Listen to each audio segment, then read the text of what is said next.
Hello guys, welcome to Warren's Model Aircraft. This is my first update on the my group build for Cold War Classics. I am doing the 148 scale Lightning, and I'll show you the version that I'm doing. Provide it. I'm doing that one.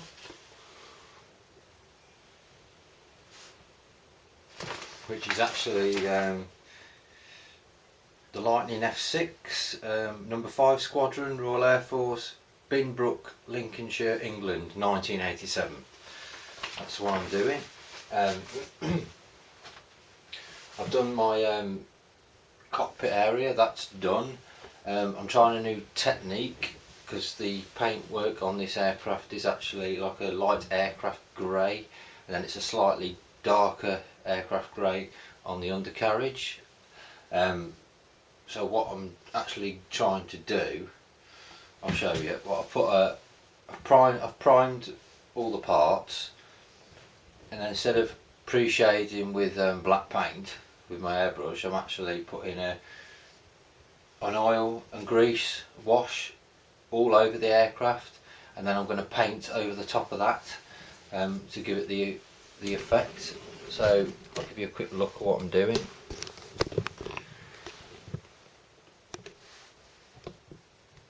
Because the panel line detail on this aircraft is absolutely brilliant, so to highlight the detail I'm actually putting the wash on it.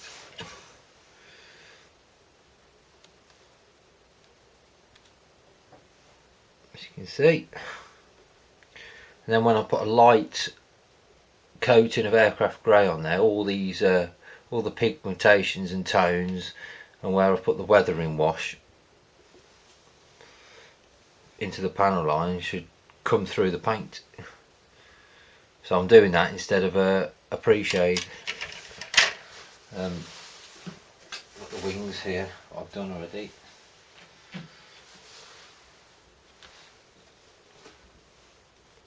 The light's not very good, is it?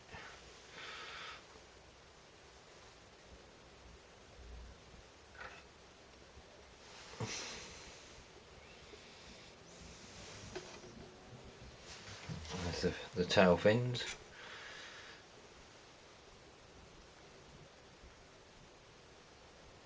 I've done that. Oh, and these are the wings, top of the wings.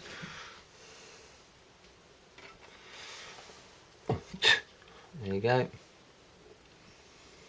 And the detail, it's bringing out the detail already.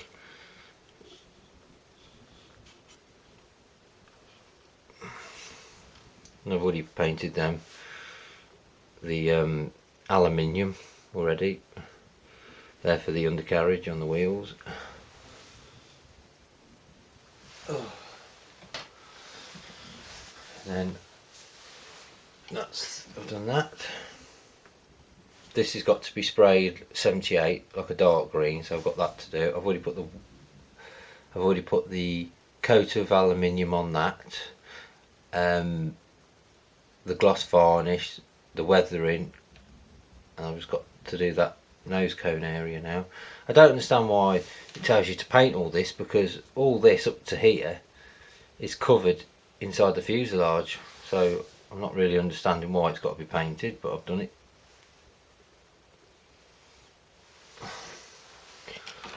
I've done these bits as well.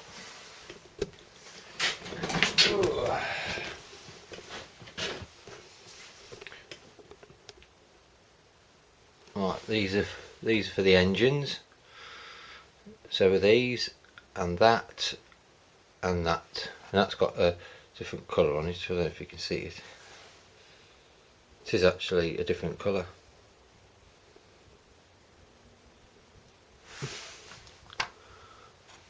And these will go at the front of the nose cone, and that piece I just showed you fits in here.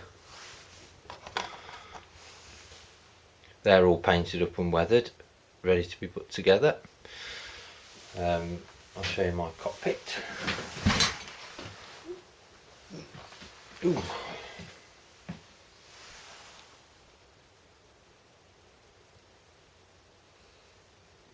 my cockpit area. It's not picking it. That's it.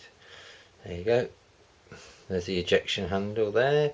I've done some chipping on the black paint, which you can just about see.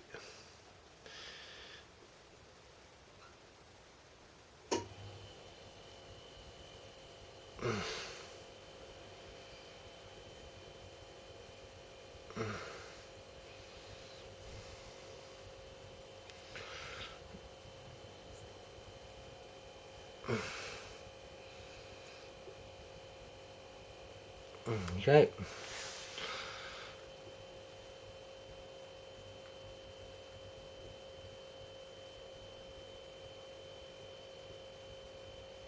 There's that.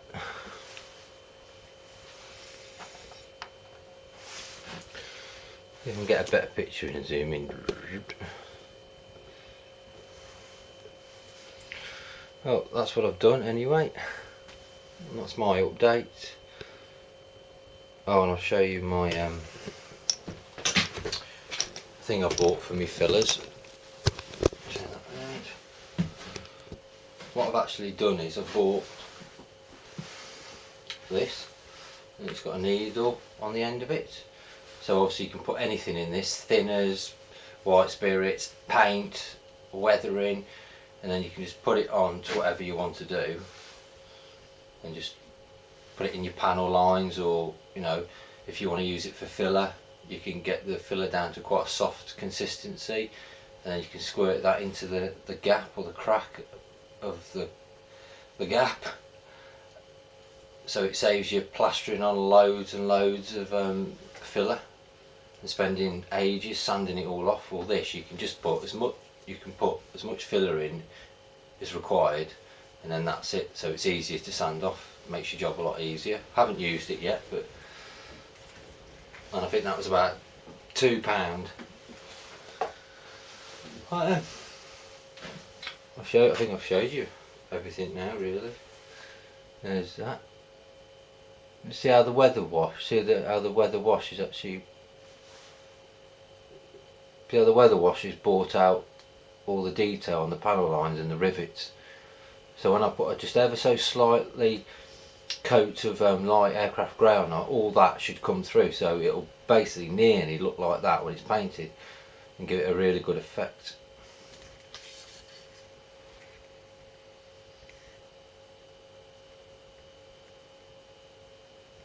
It's come through quite well on there actually.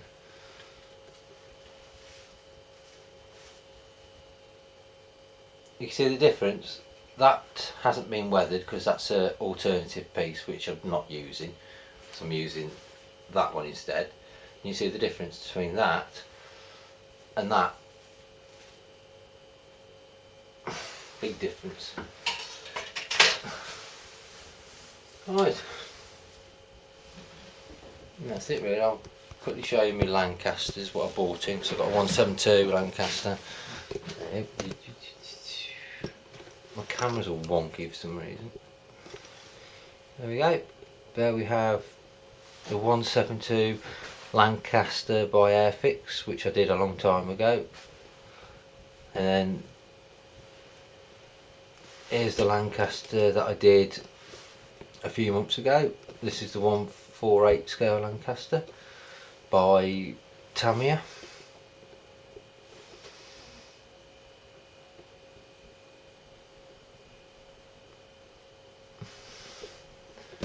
And I've got, there's my Spitfire by Airfix, 148 scale, no weathering on that.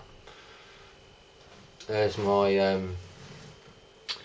148 scale Seafire, second version I did that in, by Airfix. There is my Hawk by Airfix, 148 scale. And then I've got my P51D Mustang. I think this is the one, I don't know if it was the first one I did. Yeah, yeah, that's the first one I did, because I used the decals on the stripes. So I mentioned that to James yesterday, because they don't seem to marry up underneath, so I had to put paint on that one, which is a bit rubbish. And this is the one I did where And there's my Stuka. 172 scale by Airfix. There's the Messerschmitt 109E. 172 scale by Airfix. These are some of these are quite old. This is another P51 I did, and I actually sprayed the stripes on, and it's a much better finish, as you can see, much better. And there's the 172 scale Val, the wing leaders playing at Pearl Harbor for the Japs. Oh, my battery is flashing red, so that means it's going to go off.